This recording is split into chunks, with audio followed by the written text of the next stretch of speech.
I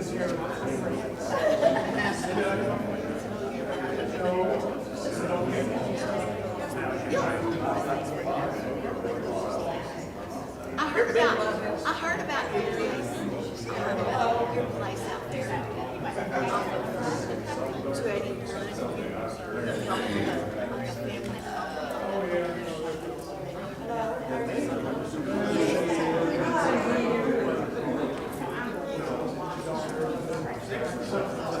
He's got multiple questions. Short amount of geography.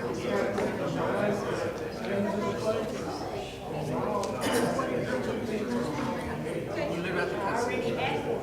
Deborah warned me she's watching the video from church. She said, "Oh, she makes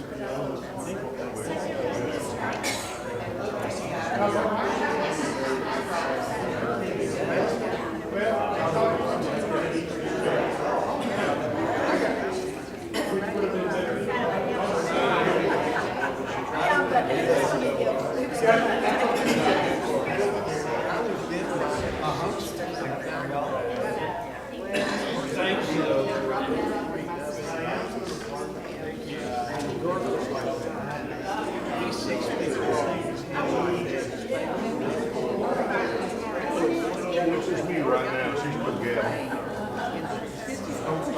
What's going on, Jim?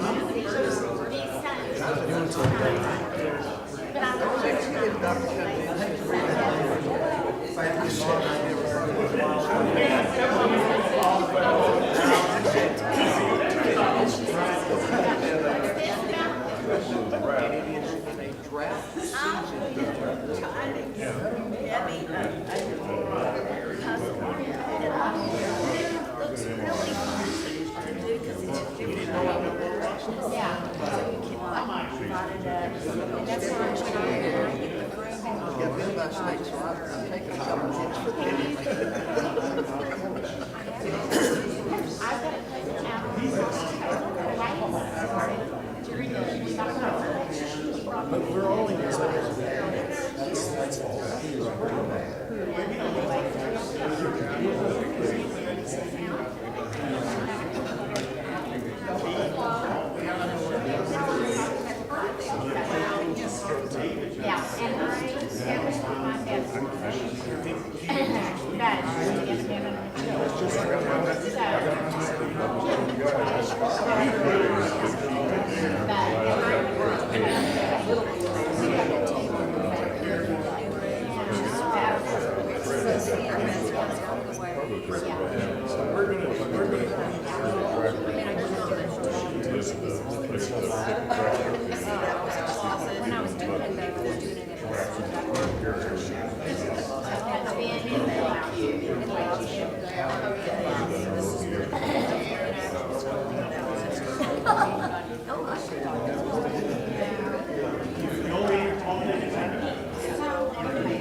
Most times happen.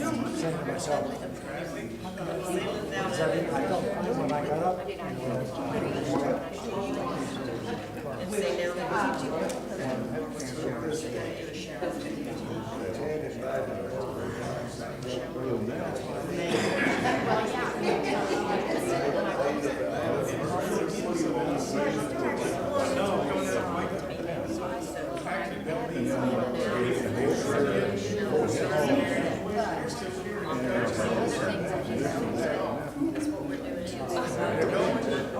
Till then. When serious things happen, the body just doesn't. You know, everything works better. So when this guy has trouble. I struggle somewhere else. This thing changed a little bit and it's sore. I had to use it. And it'll be okay in a day.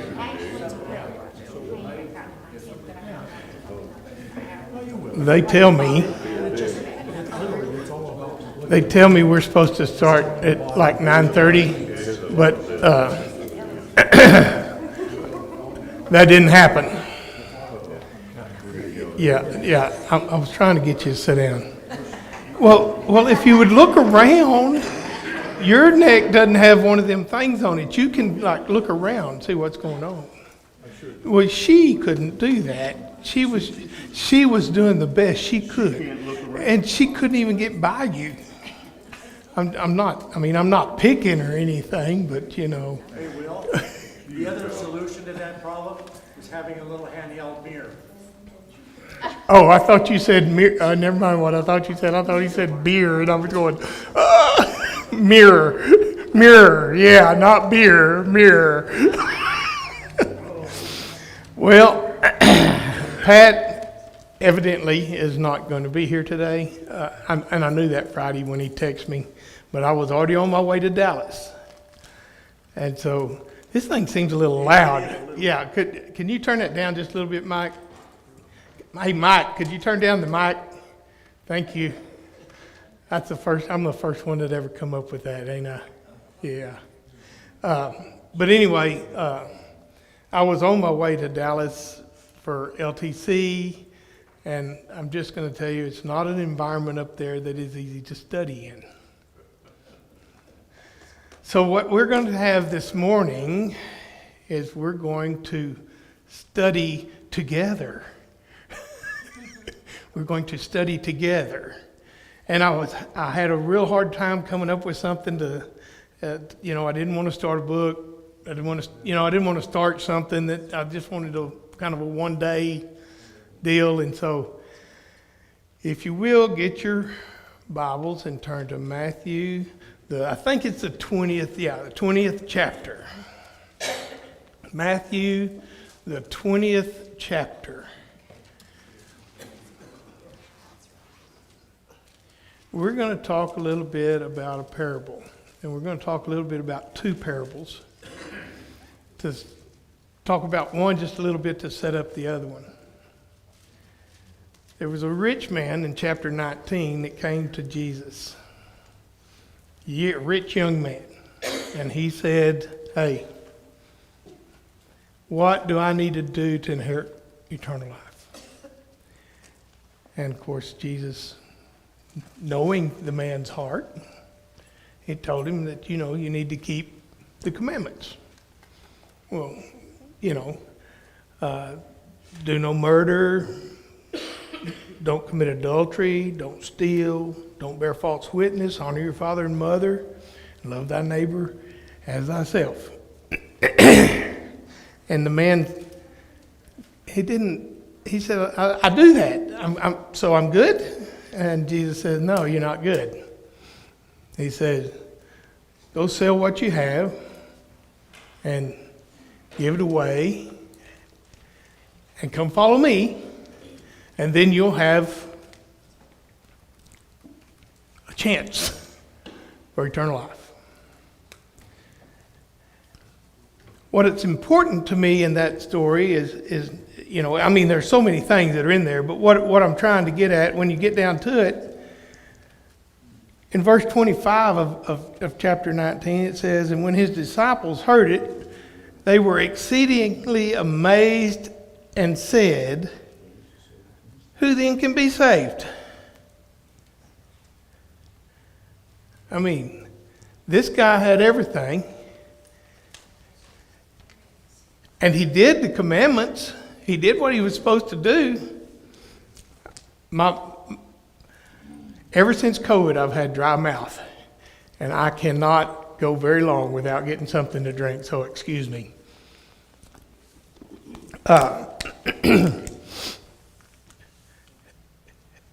Who can enter the kingdom? If this rich young man that's doing everything that he can be doing, this thing is still way too loud. Okay, yeah, can you, yeah. Yeah, it's just, it's hurting mine too. And I have to live with this voice. Well, you could always remove that. Well, I could, but then somebody would say, I can't hear you. But anyway, the disciples, well, who can do this? Who can make it into the kingdom? So it kind of sets up, and you know, it goes on and talks about how if you don't leave mother and father, brother, sister, you know. And so he gets to there and he says, okay, for the kingdom of heaven, verse 1 of chapter 20, for the kingdom of heaven is likened to a man that has a household. In other words, he has the land, he's a rich guy. I mean, for that day and age. He went out early in the morning to hire laborers in his vineyard. And when he agreed with the laborers for a penny a day, he sent them to his vineyard to work. And when it was about the third hour, he saw others standing idle in the marketplace. And he said to them, go ye also into the vineyards, and whatever is right I will give you. And they went on their way. Again he went out about the 6th and 9th hour, and did likewise. And about the 11th hour, when he went out, he found others standing idle, and said to them, why stand ye here all day idle? And they said unto him, because no man has hired us. And he said unto them, go ye also into the vineyards, and whatever is right, that ye shall receive. So when evening was come, and the Lord of the vineyard saith unto his steward, call the laborers, and give them their hire, beginning from the last to the first. And when they came that were hired about the 11th hour, they received every man a penny.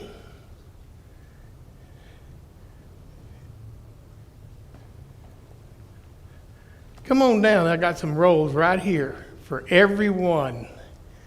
Everyone. It's good to see y'all in here this morning. Now we'll have some intelligent conversation.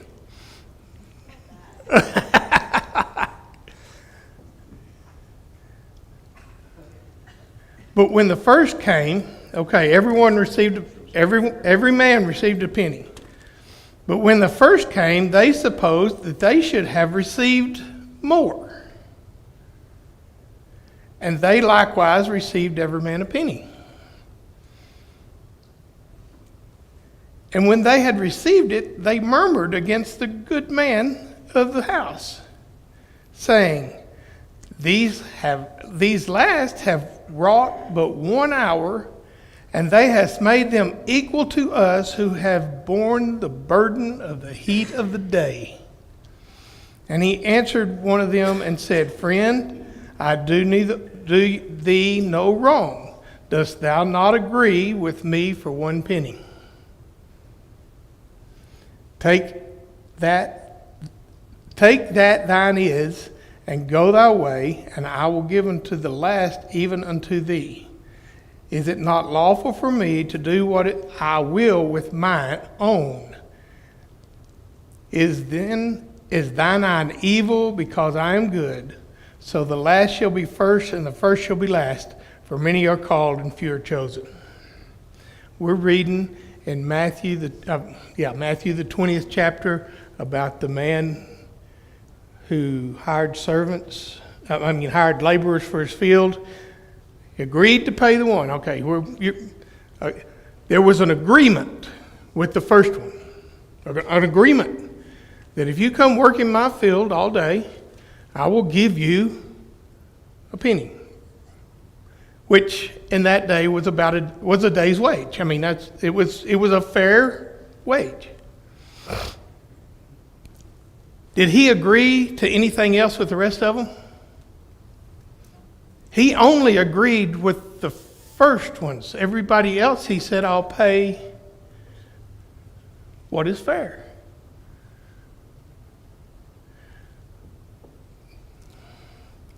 In human terms, in our way of thinking, Were they treated right?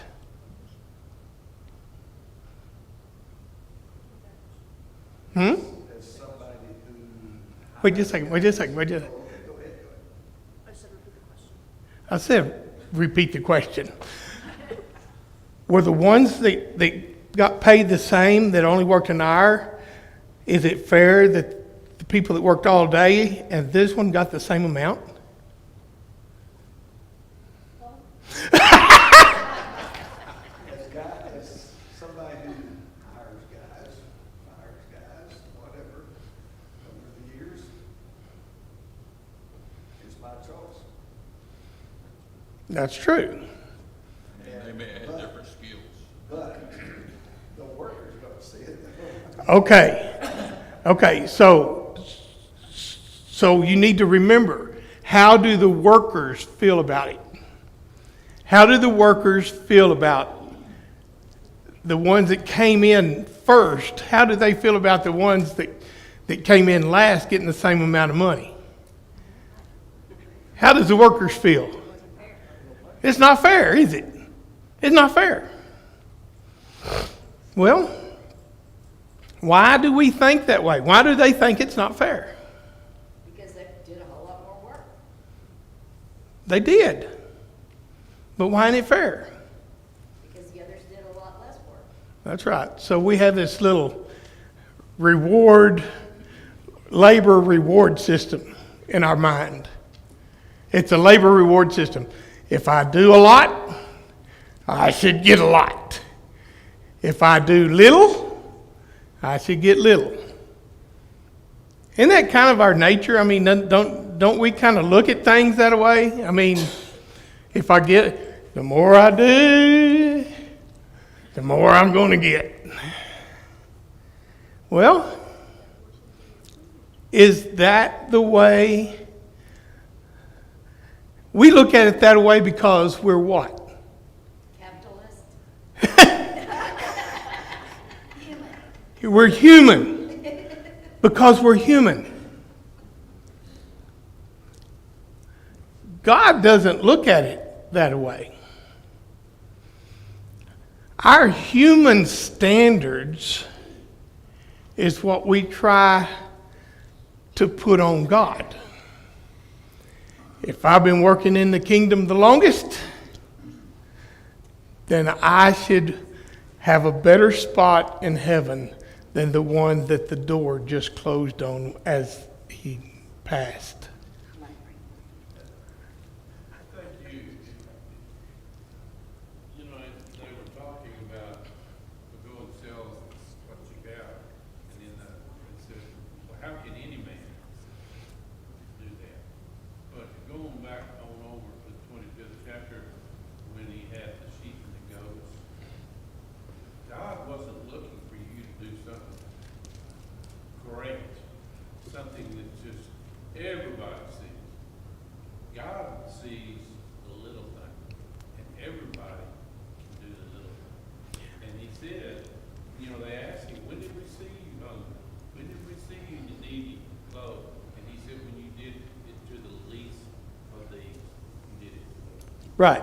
What was their reward? Is- Heaven. Yes.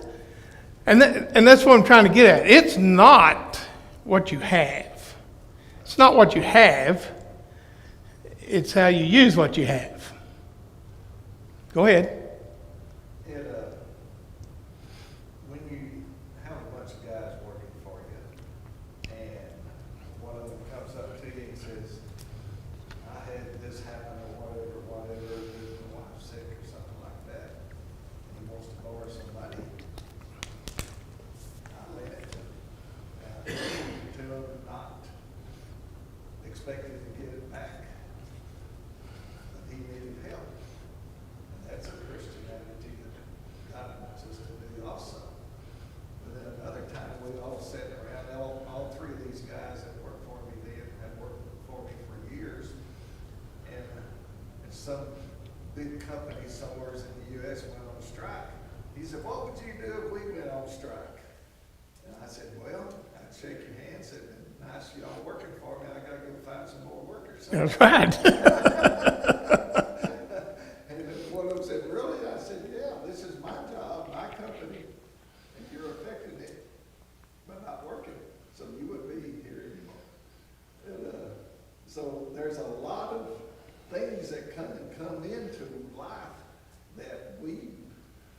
gotta be ready for it, and how would God handle it? How would Jesus handle it? That's important for us to think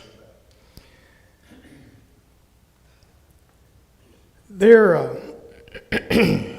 One of the things that and I've heard this taught over the years so many times in many different ways. There's an aspect too that I don't think anybody, I don't know, but the ones that weren't in the field working, what were they doing? Trying to define work, apparently. Okay, then we see this. We see this down in Austin, other places. I don't know if there's a place here or not, but there's a place where people gather every day, and contractors would roll through, and they'll pick them up, and they'll go work them that day, and then they may not work them again. I mean, these people weren't rich people. These people were poor people who were wanting a job. And they went to that place to get a job. This man went by and picked them up and said, look, here's this job. I want you to go.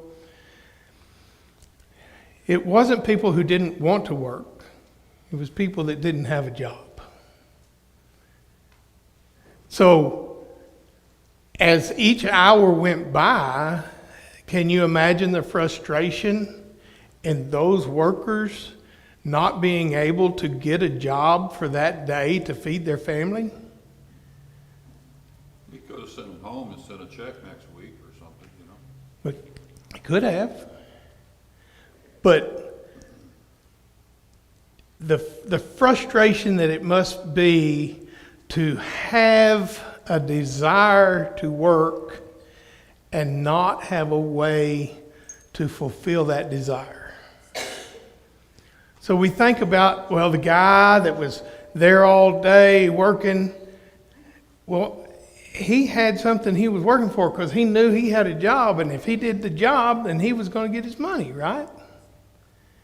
The man at the 11th hour was worried to death that his family wasn't going to eat that day. What's just? What's just? The master was just. The master fulfilled all of their problems. He paid them all the same. The ones that worked a little, the ones that worked a lot, they all paid the same. His choice. The same way, in our spiritual world, it does not matter how long you have been a Christian. I was 13 when I obeyed the gospel. I'm 61 now. So if somebody can do the math, that's like 48 years or something like that. I've been a Christian, and I've not always been the best Christian, but I've tried to work in the vineyard.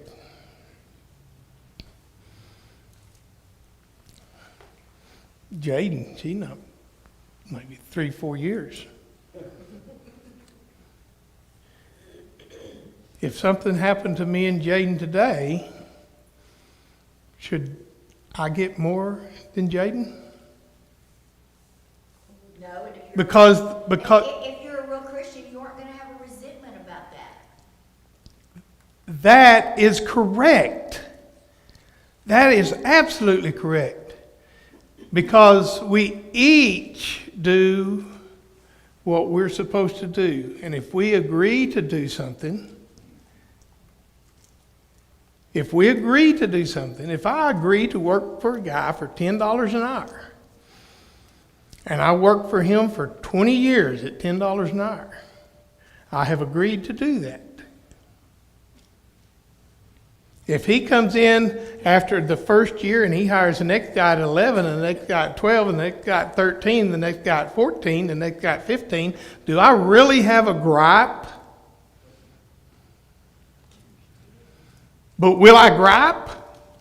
Absolutely I will. Do I have a resentment for that? Absolutely I do. Should I? Because I agreed. Now that's not to say that you can't renegotiate with your employer. I don't mean that at all. But the thing about it is our master has one reward for the labor that we do. He's got, yes. Another angle to that, to me, is if you have given your all, that's all God expects out of each of us. Somebody else's all may be different than what ours is, but have we given our all? That's what we promised God, and that's what God expects of us.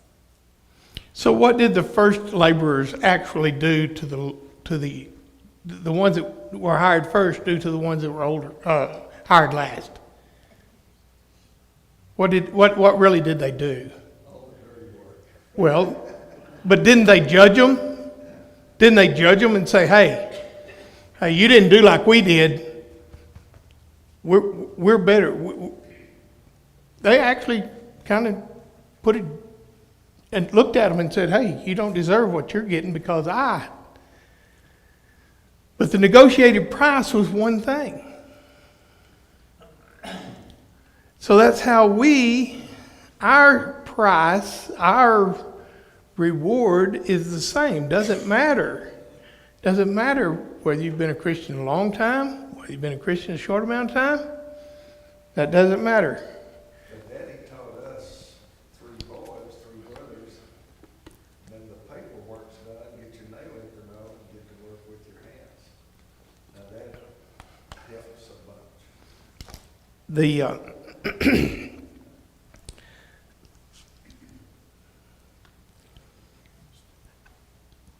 I'm trying to see if I have more notes.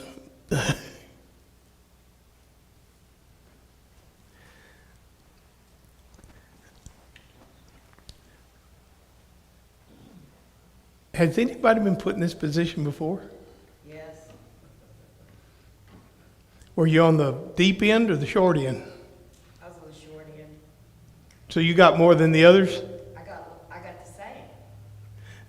Yeah, but I mean, but in But human. I've been there for years, and the person that just had been there 2 weeks got the exact same bonus as me. Yeah. And it just didn't feel right, did it? No, but I had to work on what I was thinking. Right. I had to think, oh, well, this person is here helping me now. I need to be thankful that they're here, and they probably really need that money just like I did. That's right. I had to get past my immature thoughts. And that's the hard thing for us to do, is to get to where we can actually compartmentalize into what is ours. I do the job, I get my reward. Do I need to see what this one's doing? Do I need to see what this one's doing? Do I need to see what the next one's doing? No. I need to put it into what am I doing? What is the work that I am doing? What am I working for? And then work for it. Look, we see the same thing in the life of Jesus when he went to the cross. He died for some of the vilest sinners. And then he also died for some that just were good people, but yet they were sinners. They got the same thing. Both, all of them. That's right. Everybody got the same thing. And let me clarify the same thing. The same thing they got was access to the cross. Doesn't matter who you are, what you've done, you have access to the cross. there's a reward out there if you will do that job. The fields are wide unto harvest. There are few laborers. Well, I think the thing that I get out of this is from a spiritual aspect, is that if I have been a Christian for 50 years and I have worked very, very hard, my reward is going to be in heaven. If someone has lived their life for 50 years and not been a Christian and then becomes a Christian, and 5 years later or a year later they die, they're going to have the same reward that I'm going to have. To me, that's the whole purpose of this story here, and we don't look at things that way. And Because the advantage that anyone has to being a long-term Christian, as the promise is made to elders, that they will have a special reward.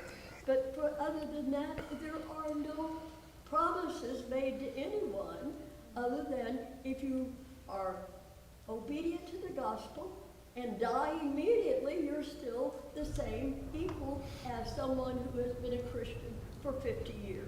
that is absolutely right. Absolutely right. But we, as humans, look at it in a fleshly, physical realm. And we think that our fleshly realm, because we think that way, the more you do, the more you get, we think that that should roll over into our spiritual world. That's what I'm saying. That's what in our physical world, that's the way people look at things. And it starts young. It starts, you know, I get so upset sometimes at the commercial. There's a commercial on, I don't even know what it's about, but the lady gives a big sucker to one and a little sucker to the girl. And what's the first thing that comes out of her mouth? That's not fair. Not fair. Where'd you get that? That's because our physical side weighs things in work and reward. But our spiritual side should not be that way. In fact, our physical side should not be that way. Well, he's got a lot more land than I do.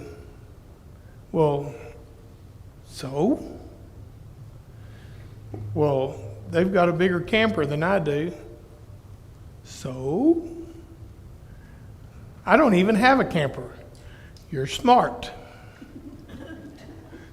You know, I mean, just, so, you know, we that's the whole thing. And that's kind of what I wanted to bring out in this. One thing we gotta remember about the master of this, because he was perfect in his decisions and helped Yes. whoever was some worker for him. Yes. Now, as we go through life, we need to strive to be perfect in the decisions we make and whatever we come across and everything, and what would Jesus do in this circumstance? And that is, may fluctuate between workers as you go through life, or people you meet, or people you influence, or whatever happens in our life. You know, we need to try to make sure we are doing the right thing. Well, and this example is a one-day deal. You know, you really just kind of trying somebody out. It's not like it's a worker that's been there forever. It's not one of your servants. It's somebody that's just come in as a day worker. And you're looking at it and you're going, you know, is they all received a reward. And that's how it pans out in the scenario that, you know, that's what you said is exactly right. But, you know, when you start looking at real day in, day out stuff, well, were they a good worker? Did they do what they were supposed to do? Did they, did they finish the task? And when you look at our Christianity all the way through, were you someone who did what you were supposed to? Did you finish the task? Did you run the race? Did you do the things that came up? Did you do the best that you could? Did you love your neighbor like yourself? Did you, all of those for us will come into play when we stand before God. Just because we start the race, just because we worked in the field one day, that's not going to determine what we do in heaven. For this story, it's an exact deal. He's just trying to say, your reward is really what I give you. So I got a question. Okay.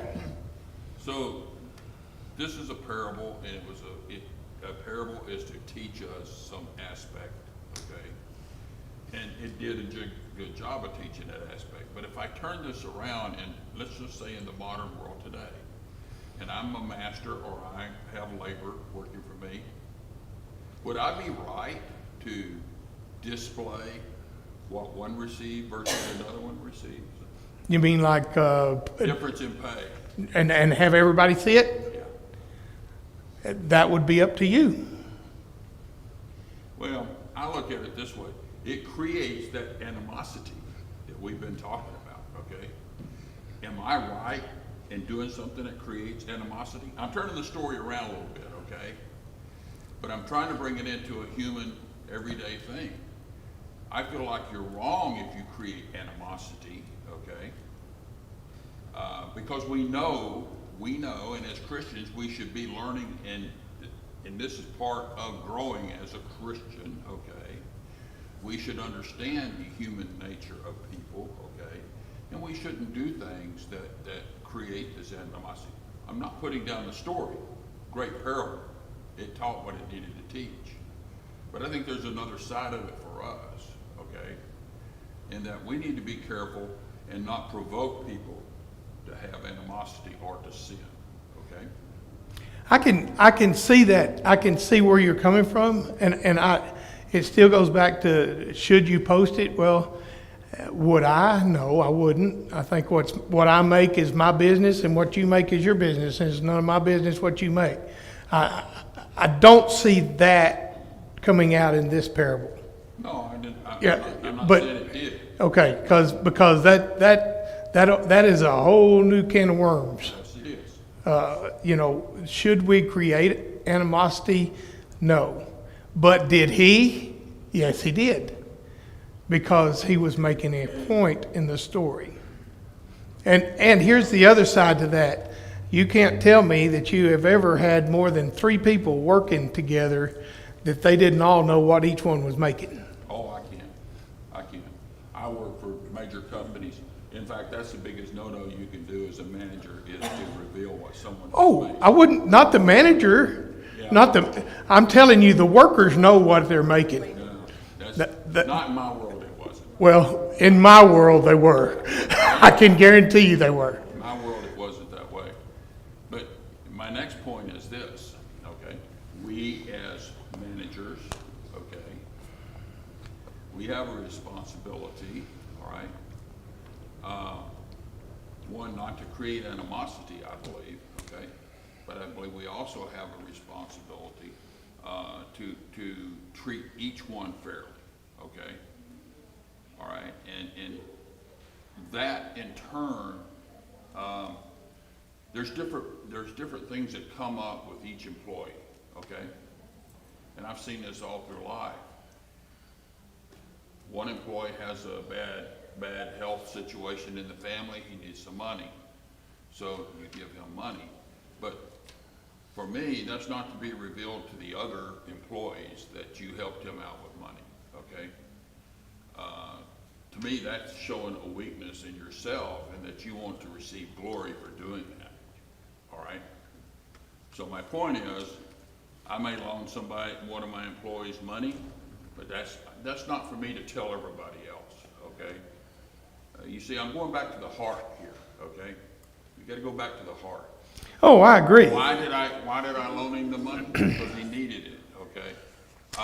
Why did I do this or that for one and this for another? Because they need it, okay? But if I go around showing all of that, okay, to others, what does that say about me and my heart? I want to be seen. But you have to pay somebody for their level of experience. That's right. Level of skill. And That's the word fair, okay? That's the word fair. But also, I want to make a point too. If somebody walks through those doors and it's their first day trying to be a Christian, not one person in this room is going to turn away from them. They're going to welcome them. Sure. Say, yes, we want you to be a Christian. We want you to get the same rewards that we're getting. We say that. But when it comes down to it, do we really mean it? Well, I would. I think you would. I think you would. But don't sometimes we think, well, I've been a Christian for 50 years. I know more than what you know. And really and truly, you're really not doing what you need to be doing. And you don't deserve the reward. Do you think so? I don't think you do, but I'm saying there are people, there are Christians who think that way. I agree. But what I'm saying is, You're always put in situations where, I mean, you could do so things, different directions, and did I make the right decision, you know, and you don't really know right then if you did. And so you just have to make the best one you can sometimes and hope it helps the fellow out. that's right. The main thing I wanted you to see is that we think of this in a fleshly terms. The spiritual terms are this. We get our reward for the work that we do, and we get the same reward all the way across. Doesn't matter. Our time is up. I was just going to say, God is the one who judges, and God is the one who gives the reward, and we should not worry about it. And we shouldn't worry about it. That's right. All right. Thank y'all.